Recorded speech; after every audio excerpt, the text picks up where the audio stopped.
আসসালামু আলাইকুম, সবাই কেমন আছেন? আশা করি সবাই ভালো আছেন। আজকে রান্না দিয়ে ভিডিও শুরু করলাম। এখানে সিম, ডিম, লাল শাক ভাজি করে নিলাম। তারপরে এখানে দুপুরের ভর্তা বেটে নিব। এই তো লাল শুটকি ভর্তা আর কাঁচামরিচ রসুন ভর্তা বেটে নিলাম। এখন বাড়িঘর গুছিয়ে নিব। মেয়েদের মাদ্রাসায় যাওয়ার সময় হয়ে গেছে, ওদের খাওয়া দাওয়া করে দিলাম। এতে এখন আমরাও খেতে বসবো। এতে লাল শাক, করলা ভাজি, ডিম দিয়ে খাওয়া দাওয়া করে নিলাম। ভাবি আর মার সাথে আজকে অনেকদিন পর খাওয়া দাওয়া করতে বসলাম। যেহেতু আমাদের আব্দুল্লাহ অসুস্থ ছিল, সেই জন্য হাসপাতালে ছিল ভাবি আর মা। ভাবি আবার এদিকে সন্ধ্যা চাপটি আর চিতই পিঠা নিয়ে আসছিল।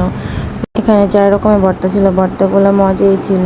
আর আপনারা সবাই আমাদের আব্দুল্লাহর জন্য দোয়া করবেন, আল্লাহ যেন ওরা তাড়াতাড়ি সুস্থতা দান করে দেন।